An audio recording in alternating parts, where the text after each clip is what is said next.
नमस्कार विद्यार्थी मित्रांनो, इयत्ता चौथी मंथन विषय गणित नमुना प्रश्नपत्रिका 1 प्रश्न नंबर 36 5 अंकी मोठ्यात मोठी संख्या ही 4 अंकी मोठ्यात मोठ्या समसंख्येपेक्षा कितीने जास्त आहे? विद्यार्थी मित्रांनो, 5 अंकी मोठ्यात मोठी संख्या म्हटलं की सुरुवात नेहमी 9ने होते. मग सर्व अंक 9 घेणार. 5 अंकी मोठ्यात मोठी संख्या ही झाली 5 अंकी मोठ्यात मोठी संख्या म्हणजे 99,999. ही 4 अंकी मोठ्यात मोठी समसंख्या. आता 4 अंकी मोठ्यात मोठी संख्या 9,999, पण 9 हे विषम संख्या आहे. आपल्याला समसंख्या पाहिजे म्हणून 9च्या ऐवजी आपण 8 घेणार. 4 अंकी मोठ्यात मोठी समसंख्यापेक्षा कितीने जास्त आहे म्हणजे आपल्याला या ठिकाणी वजाबाकी करावी लागेल. मग आता 9तनं 8 गेले, 1 9तनं 9 गेला 0, 9तनं 9 0, 9तनं 9 गेला 0 आणि 9तनं 0 गेला. या ठिकाणी 9च राहतील म्हणजे उत्तर येईल 90,001. म्हणून 36व्या प्रश्नाचं उत्तर पर्याय क्रमांक 3 90,001. प्रश्न नंबर 37 सोबतच्या आकृतीतील कोणता रेषाखंड वर्तुळाची त्रिज्या दर्शवत नाही? विद्यार्थी मित्रांनो, कोणता रेषाखंड वर्तुळाची त्रिज्या दाखवत नाही असा आपला प्रश्न आहे. वर्तुळाची त्रिज्या म्हणजे वर्तुळाचा केंद्रबिंदू आणि वर्तुळावरील कोणताही बिंदू यांना जोडणारी रेषा म्हणजे वर्तुळाची त्रिज्या. तर आता पर्याय क्रमांक आपण 1 बघितला, न आणि क. मित्रांनो, न आणि क, न हा वर्तुळावरचा बिंदू आहे, क हा वर्तुळाचा केंद्रबिंदू आहे, म्हणजे पर्याय क्रमांक 1 ही त्रिज्या आहे. पर्याय क्रमांक 2 रेषाखंड प आणि न. मित्रांनो, प आणि न हे वर्तुळावरचे 2 बिंदू आहेत. वर्तुळावरचे 2 बिंदू जोडणारी रेषा म्हणजे वर्तुळाची जीवा. म्हणजे पर्याय क्रमांक 2 हा जीवा आहे, ती त्रिज्या नाही. म्हणून 37व्या प्रश्नाचं उत्तर पर्याय क्रमांक 2. बाकीचे सर्व त्रिज्या आहेत. पर्याय क्रमांक 2 जीवा. आता पर्याय क्रमांक 3 बघितला आपण, क आणि प. क आणि प ही सुद्धा त्रिज्या आहे. रेषाखंड कड, क आणि ड ही सुद्धा त्रिज्या आहे. पर्याय क्रमांक 2 ही जीवा आहे. म्हणून 37व्या प्रश्नाचं उत्तर पर्याय क्रमांक 2. प्रश्न नंबर 38 90 मीटर बाजू असणाऱ्या चौरसाकृती मैदानाभोवती 4 पदरी कुंपणासाठी किती तार लागेल? मित्रांनो, 90 मीटर बाजू असणाऱ्या चौरसाकृती मैदान. आता चौरसाकृती मैदान म्हणजे 4ही बाजू समान. आता हे आहे चौरसाकृती मैदान. या मैदानाची एक बाजू आहे 90 मीटर. मग आता चौरसाच्या 4ही बाजू समान असतात म्हणजे सगळ्या बाजू 90 मीटर असतील. मग सगळ्या बाजू 90 मीटर झाल्या. मग आता या कुंपणाची जर आपण परिमिती काढली म्हणजे कडेची लांबी जर काढली, बाजूच्या लांबीची बेरीज 9 1 9, 9 2 18, 9 3 27, 9 चौक 36 ही येईल 360 मीटर.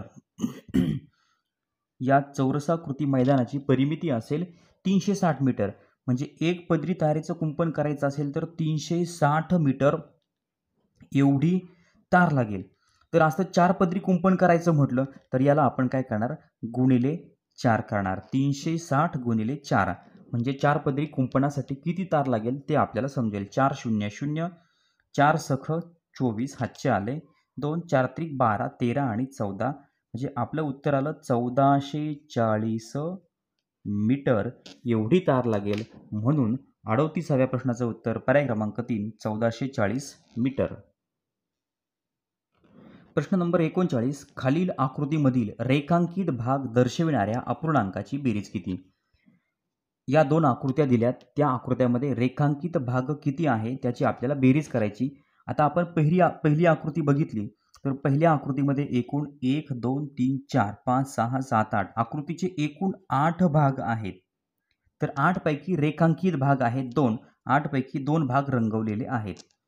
आता दुसरी आकृती बघितली तर एकूण 1 2 3 4 5 6 7 8 एकूण भाग आहेत 8 आणि त्यातले 3 भाग रंगवले. मित्रांनो, यांची जर आपण बेरीज केली तर 2 अधिक 3 भागिले छेद 8 म्हणजे 2 आणि 3 या ठिकाणी 2 अधिक 3 घ्यायचं आहे. 3 आणि 2 झाले 5, 5/8 एवढी या अपूर्णांकाची बेरीज आली. म्हणजे 39व्या प्रश्नाचं उत्तर पर्याय क्रमांक 4 5/8. प्रश्न नंबर 40 9 क्रमागत विषम संख्यांच्या बेरजेला 9ने भागले तर मिळणारा भागाकार खालीलपैकी कोणता? मित्रांनो, 9 क्रमागत विषम संख्या म्हणजे एका पाठोपाठ येणाऱ्या 9 विषम संख्या. तर आपण पहिली विषम संख्या घेऊया 1, त्यानंतर 3, नंतर 5, 7, 9, त्यानंतर 11, 13, त्यानंतर 15. आता ह्या झाल्यात किती? 1, 2, 3, 4, 5, 6, 7, 8. 15 नंतर आणखी एक घ्यावी लागेल आपल्याला 16 आणि 17. आता यांची आपल्याला करायची बेरीज. यांची बेरीज करायची. 9 क्रमागत या विषम संख्या आहेत. 1, 3, 5, 7, 9, 11, 13, 15, 17. आता या ठिकाणी 7 आणि 5 12, 13, 14, 15, 15 आणि 1 16, 16 आणि 9 25, 25 आणि 7 32, 32 आणि 5 37, 38 39 आणि 38 39 40 आणि 1 41. म्हणजे या ठिकाणी हातचा आला 4. 4 आणि 4 8. मित्रांनो, उत्तर आलं 81. काय म्हटलंय? क्रमागत विषम संख्यांच्या बेरजेला बेरीज आली 81. 9ने भाग द्यायचा. या बेरजेला आपल्याला 9ने भाग द्यायचा. 9 9 81. आपला भागाकार आला 9. भागले तर मिळणारा भागाकार खालीलपैकी कोणता? तर आपलं उत्तर या ठिकाणी 9 आलंय. 7वी संख्या. आता 9 हा 7वी संख्या आहे का? 1 2 3 4 5. 9 ही मित्रांनो 5वी संख्या आहे. म्हणजे आपलं उत्तर यायला पाहिजे 5वी संख्या. बघा, 1 नंबरला 1, 2 नंबरला 3, 3 नंबरला 5, 4 नंबरला 7 आणि 5 नंबरला 9. म्हणजे 40व्या प्रश्नाचं उत्तर पर्याय क्रमांक 4, 5वी संख्या. प्रश्न नंबर 41. 125 व 50 या संख्यांच्या बेरजेला त्यांच्या वजाबाकीने गुणले असता येणारा गुणाकार किती? मित्रांनो, यांची आपल्याला सुरुवातीला बेरीज करायची. 125 आणि 50 यांच्या बेरजेला, मग यांची बेरीज 5 5, 5 आणि 2 7, 1 175. त्यांच्या वजाबाकीने गुणायचे. मग यांची पुन्हा आपल्याला वजाबाकी करावी लागेल. 125 वजा 50, 5 5, 12तनं 5 गेले, खाली राहिले 7. उत्तर आलं 75. वजाबाकीला गुणले असता येणारा गुणाकार म्हणजे 175 गुणिले 75. 5 5 25 हातचे आले 2, 5 7 35 36 37 हातचे आले 3, 5 1 5, 5 आणि 3 8, दशकाचा घेतला 0, 7 5 35 हातचे आले 3, 7 7 49 50 51 52 हातचे आले 5, 7 1 7 आणि 7 आणि 5 12. यांची आपल्याला करावी लागेल बेरीज. 5 5, 7 आणि 5 12, हातचा आला 1, 8 आणि 2 10 आणि 1 11, हातचा आला 1, 2 आणि 1 3, 13,125 असं उत्तर या ठिकाणी आपलं आलंय. 13,125. मित्रांनो, 41व्या प्रश्नाचं उत्तर पर्याय क्रमांक 2, 13,125.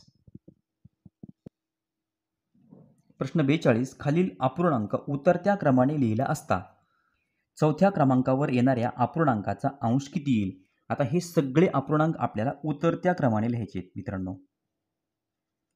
उतरता क्रम. उतरता क्रम म्हणजे मोठ्या संख्येकडून लहान संख्येकडे आपल्याला जायचे. म्हणजे मोठ्या अपूर्णांकाकडून लहान अपूर्णांकाकडे. या सगळ्या अपूर्णांकाचे अंश सारखेच आहेत, म्हणजे हे सगळे समच्छेद अपूर्णांक आहे. समच्छेद अपूर्णांकामध्ये ज्या अपूर्णांकाचा अंश मोठा तो मोठा, ज्या अपूर्णांकाचा अंश लहान तो लहान अपूर्णांक. मग सर्वात मोठा अपूर्णांक कोणता असेल? तर ज्या अपूर्णांकाचा अंश मोठा तो मोठा अपूर्णांक. म्हणजे 48/51 हा सगळ्यात मोठा. त्यापेक्षा लहान 48 पेक्षा लहान 41/51. 41 पेक्षा लहान संख्या 32, 32/51. त्यापेक्षा लहान 29/51 आणि सगळ्यात लहान 20/51. मित्रांनो, हे अपूर्णांक आपण उतरत्या क्रमाने लिहिले. उतरत्या क्रमाने लिहिले असता चौथ्या क्रमांकावर येणाऱ्या अपूर्णांकाचा 1 2 3 4 चौथ्या क्रमांकावर येणाऱ्या अपूर्णांकाचा अंश किती येईल? तर चौथ्या क्रमांकाच्या अपूर्णांकाचा अंश आला 29. म्हणून 42व्या प्रश्नाचं उत्तर पर्याय क्रमांक 2. प्रश्न नंबर 43. एका पिशवीत 5 रुपये व 10 रुपयांच्या नाण्यांची संख्या समान असून पिशवीतील एकूण रक्कम 9,000 रुपये आहे, तर पिशवीतील प्रत्येक प्रकारच्या नाण्यांची संख्या किती? मित्रांनो, पिशवीमध्ये 5 रुपये आणि 10 रुपयांचे नाणे आहेत आणि ती एकूण रक्कम आहे 9,000 रुपये.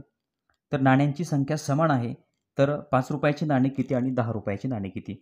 मित्रांनो, अशा वेळेला 5 आणि 10 यांची बेरीज करायची. 5 रुपयाचं नाणं आणि 10 रुपयाचं नाणं यांची बेरीज आली 15 आणि भागिले एकूण पैसे आहेत, एकूण रक्कम आहे 9,000. मग 9,000 भागिले 15, 15 पाचे 75, 15 सख 90. 90मधनं 90 गेले, बाकी उरली 0 आणि 2 शून्य आहे अशा द्या. मित्रांनो, प्रत्येक नाण्याची संख्या आहे 600. म्हणजे या ठिकाणी 5 रुपयाचे 600 नाणे आणि 10 रुपयाचे सुद्धा 600 नाणे. मग आता या ठिकाणी आपण पुन्हा पडताळून बघूयात.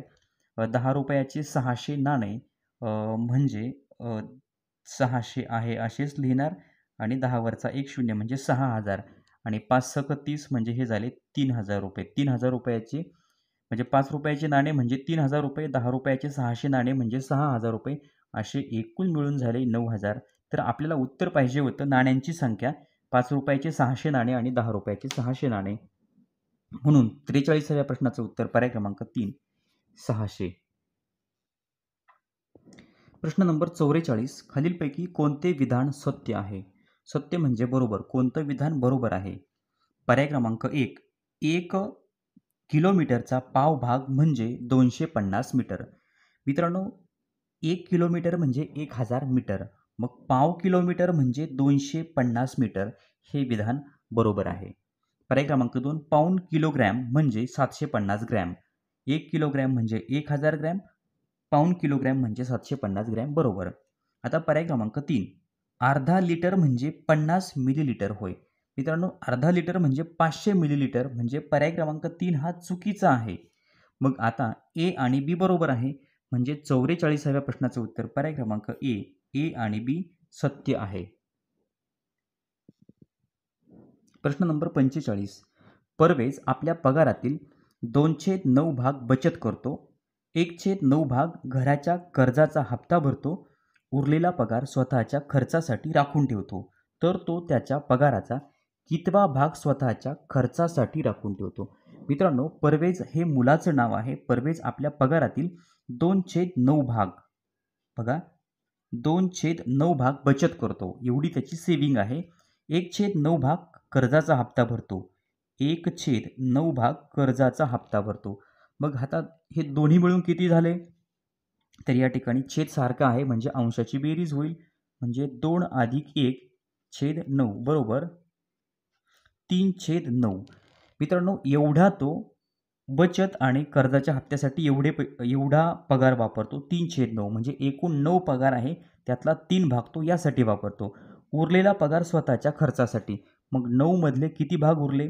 तर 9 मधले 3 भाग खर्च झाले, म्हणजे 9 मधले 6 भाग उरले, म्हणजे 6/9 एवढा भाग स्वतःच्या खर्चासाठी राखून ठेवतो.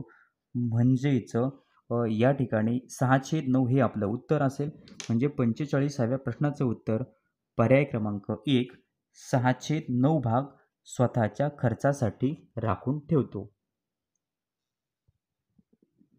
प्रश्न नंबर 46. सन 2015 या वर्षातील नाताळ हा सण शुक्रवारी येतो, तर 2016 या वर्षाचा प्रजासत्ताक दिन कोणत्या वारी येईल?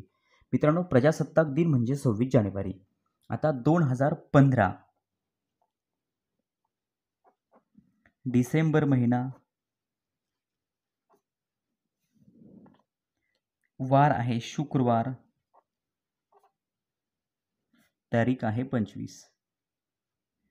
तर 2016 मधला प्रजासत्ताक दिन म्हणजे 26 जानेवारी. मित्रांनो, नाताळाचा सण नेहमी 25 तारखेला येतो आणि तो शुक्रवारी आलाय. मग आता आपल्याला जायचे पुढच्या जानेवारी 26 जानेवारीला जायचे आणि पुढच्याच महिन्यात, म्हणजे हा डिसेंबर महिन्यातला आहे आणि पुढच्याच महिन्यात म्हणजे जानेवारी 2016ला लगेच प्रजासत्ताक दिन येतोय. मग आता प्रजासत्ताक दिन असतो 26 तारखेला. मग या ठिकाणी डिसेंबर महिन्यातले दिवस राहिलेत किती? तर आता 25 तारखेला नाताळ आहे, म्हणजे डिसेंबर महिन्यातले दिवस राहिलेत किती मित्रांनो? तर 25 नंतर डिसेंबर महिना 31 तारखेचा असतो. 26, 27, 28, 29, 30, 31 म्हणजे डिसेंबर महिन्यातले 6 दिवस आणि जानेवारी महिन्यातले 26 दिवस एवढे दिवस राहिलेत. कारण की नाताळानंतर 26 जानेवारी कोणत्या वारी येईल ते आपल्याला विचारलं आहे. मग डिसेंबरमधले 6, जानेवारीमधले 26 यांची जर आपण बेरीज केली तर 6 आणि 6 12, हातचा आला 1, या ठिकाणी 32 दिवस झाले. किती? 32 दिवसांनी प्रजासत्ताक दिन आहे. मग आता या ठिकाणी कोणता वार येईल तर आपण या ठिकाणी काय करणार, 32 भागिले म्हणजे दिवस 32 आणि भागिले 7, कारण की 7 दिवसानंतर तोच वार येतो म्हणून भागिले 7. 7 चोक 28. मग आता 32 मधनं 28 गेले, बाकी उरली 4. मित्रांनो 25 डिसेंबर 2015ला शुक्रवार आहे. त्यानंतर आपल्याला फक्त बाकी 4 उरली म्हणून 4 दिवस पुढं जायचं. शुक्रवार नंतर 4 दिवस पुढं म्हणजे शनिवार, रविवार, सोमवार आणि मंगळवारी प्रजासत्ताक दिन असेल. बघा या ठिकाणी बाकी 4 उरली म्हणून 4 दिवस आपल्याला पुढं जायचं आहे. शुक्रवार नंतर शनिवार, रविवार, सोमवार आणि मंगळवार. दर 7 दिवसानंतर तोच वार येतो म्हणून या ठिकाणी भागिले आपण 7 केलं, बाकी 4 उरली म्हणून शुक्रवार नंतर 4 दिवस पुढे गेलं, उत्तर आलं मंगळवारी प्रजासत्ताक दिन येईल. म्हणून 46व्या प्रश्नाचं उत्तर पर्याय क्रमांक 3 मंगळवार. प्रश्न नंबर 47. खालील आकृतिबंधाचे निरीक्षण करून कोणता पर्याय चुकीचा आहे ते शोधा. चुकीचा पर्याय शोधायचा आहे. मित्रांनो 2 हॅशटॅग आहेत आणि एक बाणांचं चिन्ह आहे. 2 हॅशटॅग म्हणजे 2 सारखे चिन्ह आणि एक वेगळं म्हणजे AAB. आता हा आकृतिबंध बरोबर येतो कारण की 2 सारखे चिन्ह म्हणजे AA आणि बाणांचं चिन्ह म्हणजे B. त्यानंतर हॅशटॅग बाणांचं चिन्ह, हॅशटॅग बाणांचं चिन्ह म्हणजे एकानंतर एक वेगळा अंक ABAB बरोबर. हॅशटॅग बाण ABAB. पर्याय क्रमांक 2 सुद्धा बरोबर आहे. पर्याय क्रमांक 3 हॅशटॅग आणि बाण AABB. पर्याय क्रमांक 3 सुद्धा बरोबर. आता बाण हॅशटॅग बाण म्हणजे या ठिकाणी आता BBA हा पर्याय मित्रांनो चुकीचा आहे. या ठिकाणी B त्यानंतर A नंतर B असं पाहिजे होतं. BAB असं असतं तर बरोबर आला असता पर्याय. डबल B आलंय आणि नंतर A आलाय म्हणून या ठिकाणी पर्याय क्रमांक 4 हा चुकीचा आकृतिबंध आहे. प्रश्न नंबर 48. मित्रांनो वजाबाकी आहे. या ठिकाणी आपण वजाबाकी करूयात. 96,350 वजा 87,469. शून्यातून 9 जाऊ शकत नाही. 0 वर लिहिला, 5कडनं हातचा घेतला, 5च्या जागी 4, या ठिकाणी 10. 10तनं 9 गेले, 1 राहिला. 4तनं 6 जाऊ शकत नाही. 3कडनं हातचा, या ठिकाणी 14, या ठिकाणी 2. 14तनं 6 गेले, खाली राहिले 8. 2तनं 4 जाऊ शकत नाही. पुन्हा 6कडनं हातचा घेतला, या ठिकाणी 12. 6च्या जागी 5. 12तनं 4 गेले, खाली राहिले 8. 5तनं 7 जाऊ शकत नाही. पुन्हा 9कडनं हातचा, या ठिकाणी 15. 9च्या जागी 8. 15तनं 7 गेले, खाली राहिले 8. 8तनं 8 गेला 0. मित्रांनो उत्तर आलंय 8,881 म्हणजेच 48व्या प्रश्नाचं उत्तर पर्याय क्रमांक 4 8,881. प्रश्न नंबर 49. 1 ते 100 या संख्यांमध्ये 0 हा अंक जितक्या वेळा येतो तितक्या वेळा त्या अंकांची बेरीज केली तर किती उत्तर येईल. विद्यार्थी मित्रांनो 1 ते 100 अंकांमध्ये 0 हा अंक 11 वेळेस येतो. 10 मध्ये एकदा, 20 मध्ये एकदा, 30 मध्ये एकदा, असं 10वीत आहे 100 म्हणजे 10 वेळेस आणि 100 मध्ये 2दा येतो म्हणून 11 वेळेस. 1 ते 100 मध्ये 0 हा अंक 11 वेळेस येतो. तितक्या वेळा त्या अंकांची बेरीज करायची म्हणजे 11 11 11 असं 11 वेळेस बेरीज करायची. 11ची बेरीज 11 वेळेस करायची म्हणजे 11 या संख्येत 11 वेळेस 11 मिळवायची. म्हणजे थोडक्यात 11 गुणिले 11 केलं तरीसुद्धा आपल्याला उत्तर मिळेल. 11 गुणिले 11 म्हणजे 11चा वर्ग 121. म्हणून 49व्या प्रश्नाचं उत्तर पर्याय क्रमांक 3 121. विद्यार्थी मित्रांनो, आजच्या व्हिडिओमधला हा शेवटचा प्रश्न नंबर 50. 930 भागिले स्टार 0 बरोबर स्टार 1, तर स्टारच्या जागी असणारा अंक कोणता? आता या ठिकाणी स्टारच्या जागी कोणता अंक असणार आहे? 930ला जर आपण स्टारच्या जागी कोणता अंक आहे तो आपल्याला माहिती नाही आहे आणि या ठिकाणी 0 येतो आणि उत्तरामध्ये सुद्धा सुरुवातीला स्टार येतो आणि नंतर 1 येतो. मग आता या स्टारच्या जागी कोणता अंक आहे? तर आपण पर्यायांचा वापर करूयात.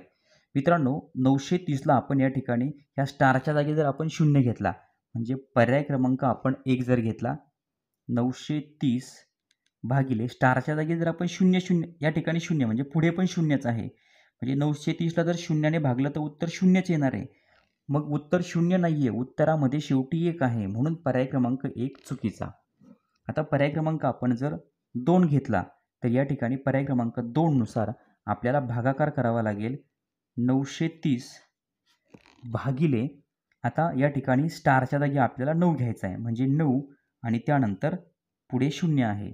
मग आता आपण जर हा भागाकार करायला गेलो तर 90 एक 90, या ठिकाणी बाकी उरली 3, वरून या ठिकाणी 0 घेतला, तर या ठिकाणी हे उत्तर चुकीचं येते. सुरुवातीला 1 येतोय आणि नंतर या ठिकाणी बाकी 30 उरलेली आहे, म्हणजे पर्याय क्रमांक 2 सुद्धा चुकीचा आहे. पर्याय क्रमांक आपण 3 जर घेतला, पर्याय क्रमांक 3 नुसार 930 आणि या ठिकाणी आपल्याला 3 घ्यायचा आहे आणि त्यानंतर पुढे 0 आहे 30. मग आता 30 त्रिक 90, बाकी उरली 3, वरून घेतला 0 आणि 30 एक 30. मित्रांनो, या ठिकाणी उत्तर बरोबर 31 आलं आहे. उत्तर आपलं 31 आलं, म्हणजे या स्टारच्या जागेवर बरोबर आपण जर 3 घेतला तर या ठिकाणी उत्तर पण बरोबर, उत्तरामध्ये सुद्धा एक स्टार आहे, त्यामध्ये सुद्धा 3 येतो, म्हणून स्टारच्या जागी आपण 3 हा अंक घ्यावा लागेल. म्हणून 50व्या प्रश्नाचं उत्तर पर्याय क्रमांक 3. विद्यार्थी मित्रांनो, या पद्धतीनं आपण इयत्ता 4थी मंथन गणित नमुना प्रश्नपत्रिका 1 मधील प्रश्न 36 ते 50 या व्हिडिओमध्ये बघितले. चॅनलवर नवीन असाल तर चॅनल सबस्क्राईब करा. व्हिडिओ आवडला तर लाईक करा, कमेंट करून कळवा. आपल्या मित्रांना शेअर करायला विसरू नका. धन्यवाद.